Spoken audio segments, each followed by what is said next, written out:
तो welcome to again my YouTube channel. सभी बच्चों का हमारे यूट्यूब चैनल पे फिर से स्वागत है। तो बच्चों, आज मैं आपके साथ डिस्कशन करूंगा मेडिकल काउंसिल कमेटी यानी कि एमसीसी की काउंसलिंग के बारे में। तो ये हमारी एमसीसी की काउंसलिंग के बारे में ये हमारा पहला वीडियो है जो मैं आपके साथ अभी शेयर कर रहा हूँ। तो सबसे पहले आपको ध्यान रखना होगा, एमसीसी की काउंसलिंग बेसिकली जो होती है वो हम लोग ऑल इंडिया काउंसलिंग के नाम से भी जानते हैं। और इस ऑल इंडिया काउंसलिंग में हमारे पास हर स्टेट के कॉलेजेस भी इन्वॉल्व होते हैं और हमारे पास यहाँ पे डीम्ड यूनिवर्सिटीज भी इसमें आ जाती हैं। तो डीम्ड यूनिवर्सिटीज जिनको चाहिए होती है उसका सिर्फ एक ही रास्ता होता है कि वो एमसीसी की काउंसलिंग के थ्रू डीम्ड यूनिवर्सिटी में प्रवेश कर सकते हैं। बच्चों, अगर आप डीम्ड यूनिवर्सिटीज नहीं समझते हैं तो मैं आपको उसको भी समझाने का प्रयास करूंगा। डीम्ड यूनिवर्सिटीज का मतलब ये होता है कि अगर आपका जो स्कोर है वो बहुत अच्छा स्कोर नहीं है, लेट से आपका स्कोर आ रहा 250 के आसपास, 300 के आसपास, 350 के अराउंड आसपास है आपका, तो आप डीम्ड काउंसलिंग को यूज करके आप बेहतर मेडिकल कॉलेज को ऑब्टेन कर सकते हैं। तो आपको इस बात को ध्यान रखना होगा कि मेडिकल काउंसिल कमेटी में हमारे स्टेट के जो कॉलेजेस हैं, लेट्स से अगर हम यूपी स्टेट में रहते हैं तो हमारा यूपी स्टेट के भी कॉलेजेस इसमें इन्वॉल्व होंगे। जैसे कि हमारे पास इसमें जीएसवीएम यानी गणेश शंकर विद्यार्थी मेडिकल कॉलेज भी होगा, किंग जॉर्ज मेडिकल कॉलेज भी होगा और राजकीय मेडिकल कॉलेज भी इसमें इन्वॉल्व होंगे। तो हमारे स्टेट के जो भी कॉलेजेस होते हैं वो भी इसमें इन्वॉल्व होते हैं। हर कॉलेज की जैसे 100 सीट्स होती है, मान लीजिए जीएसवीएम की आपकी 100 सीट्स हैं, तो 100 सीट्स में से 15 सीट्स आपको ऑल इंडिया काउंसलिंग यानी कि जिसको हम लोग एमसीसी के नाम से जानते हैं, जिसकी वेबसाइट्स मैंने आपके सामने खोल के रखी है, इसी पे ही आपको नजर आएगी। तो बच्चों, मैं आपको सारी की सारी इंफॉर्मेशन इस वीडियो में देने वाला हूं। आप इस वीडियो को पूरा अंत तक लगातार देखिए और हो पाए तो हमारे चैनल को सब्सक्राइब जरूर करिए। तो बच्चों, मैं इस काउंसलिंग के बारे में और डिटेल व्यू आपको बताता हूँ। तो मैंने जैसा कि बताया कि इस काउंसलिंग में वही बच्चे पार्टिसिपेट करते हैं जिनको डीम्ड यूनिवर्सिटीज का ज्यादा क्रेज होता है। जैसे बच्चों, डीम्ड यूनिवर्सिटीज अगर आप समझते होंगे तो अपने यूपी की बात कहें तो यूपी में हमारी डीम्ड यूनिवर्सिटी है संतोष मेडिकल कॉलेज, जो कि गाजियाबाद में है। इसके बाद बच्चों, बहुत अच्छे अगर आपको यहाँ पर मेडिकल कॉलेजेस चाहिए हो तो महाराष्ट्र में हमारे जो कैंडिडेट्स हैं वो मूव करते हैं, कर्नाटक में, बैंगलोर में, यहाँ तक हमारे कैंडिडेट्स मूव करते हैं। और इसकी काउंसलिंग बेसिकली बच्चों अब जो है वो यहाँ पे स्टार्ट हो गई है। तो अगर आप इसकी काउंसलिंग को ध्यान से देखेंगे तो आपको यहाँ पर समझ में आएगा। मैंने वेबसाइट आपको ओपन करके रखी है। ये बच्चों आप देख सकते हैं, ये कैंडिडेट एक्टिविटी आपको स्क्रीन पे नजर आ रहा है।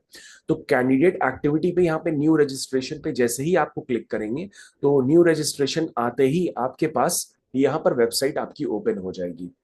तो बच्चों, सबसे पहले मैं यहाँ पर आपको अभी लाइव न्यू रजिस्ट्रेशन के बारे में बताऊंगा और ये काफी सुनहरा अवसर होगा कि मैं पहली बार ही इसको यहाँ पर आपके सामने बताने जा रहा हूँ। अभी तक किसी ने भी इसको डिस्क्राइब नहीं किया है कि न्यू रजिस्ट्रेशन को हमें किस तरह से परफॉर्म करना है।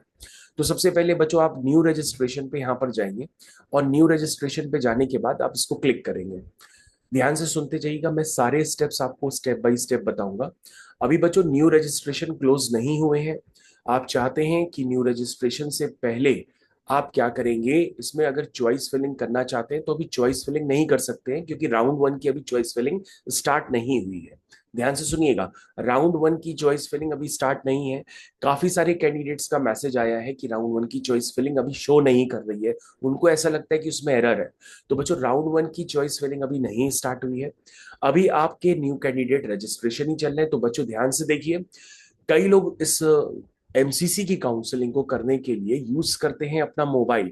ये भी मैं आपको सजेस्ट करूंगा कि आप अपने मोबाइल को ना यूज करिए, आप यूज करिए एक लैपटॉप को, क्योंकि लैपटॉप में आपको यहाँ पे नीचे दिखाई देगा न्यू कैंडिडेट रजिस्ट्रेशन। मोबाइल को आप यूज कर रहे हो तो उसमें ये न्यू कैंडिडेट रजिस्ट्रेशन वाला आइकन हिडन हो जा रहा है, तो आपको समझ में नहीं आ रहा, आपको लग रहा है रजिस्ट्रेशन क्लोज हो चुके हैं। तो बच्चों, रजिस्ट्रेशन अभी भी ओपन है, ये देखिए न्यू कैंडिडेट रजिस्ट्रेशन आ रहा।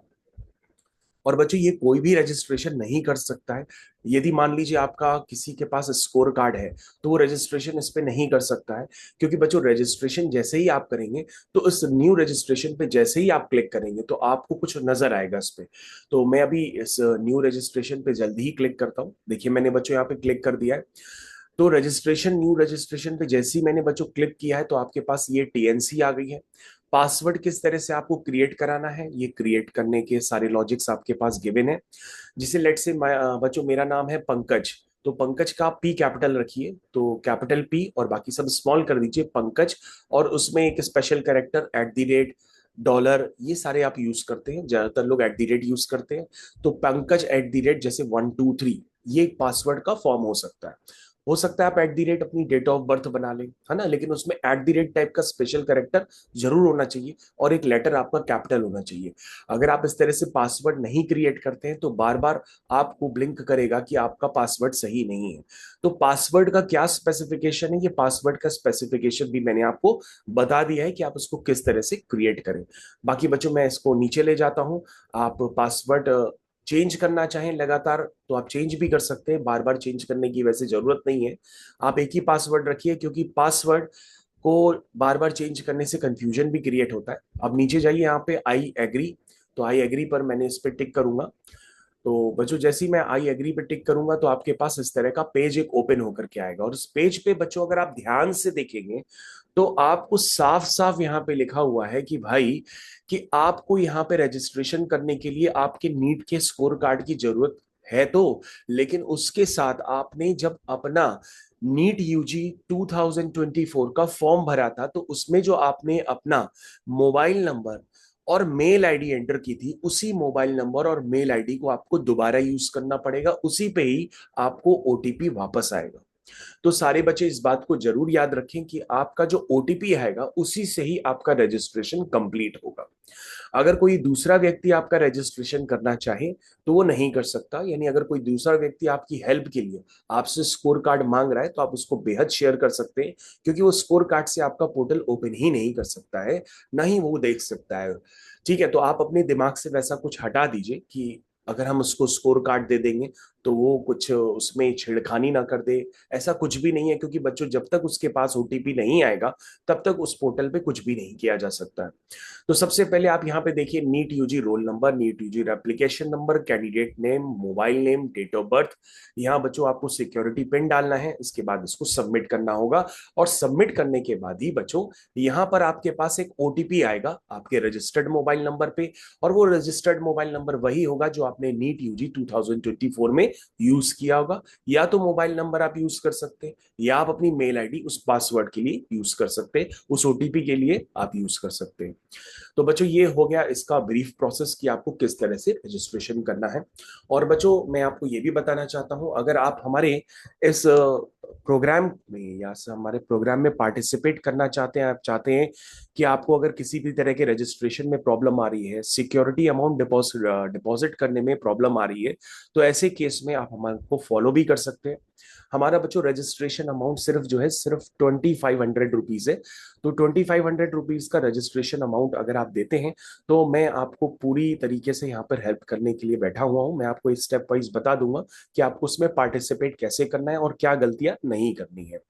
और अगर आप चाहते हैं कि आपको 100% सीट अलॉटमेंट भी हो जाए तो इसके लिए भी आप हमको अलग से फॉलो करिए, क्योंकि मैं काफी बच्चों की ऑलरेडी चॉइस फिलिंग यहाँ पे कर रहा हूँ। और आपको पता ही होगा मैं काफी वर्षों से ये वीडियोस इस तरह से बनाते आ रहा हूँ छोटे छोटे। तो ये 2024 का ये हमारा पहला वीडियो है, तो मैंने इस वीडियो को आपको शेयर किया है। और बच्चों मैं अगले वीडियो में आपको लाइव रजिस्ट्रेशन भी करके दिखाऊंगा।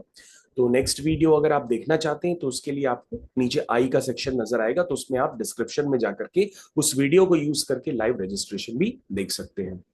तो बच्चों हम यहाँ पर वापस होम पे चले जाते हैं, और होम पर जाने के बाद बच्चों मेरा आपसे ये निवेदन है कि भाई सबसे पहले आप एक काम कर लीजिएगा, कि सबसे पहले आपको एक यही काम करना है कि आप सबसे पहले इस वेबसाइट को, जितने भी इसमें शेड्यूल्स वगैरह आए हैं, तो शेड्यूल्स को प्रॉपर तरीके से ध्यान दीजिएगा। तो शेड्यूल तो बहुत ही नॉर्मल सा होता है, कोई भी पढ़ सकता है और कोई भी उसको समझ सकता है।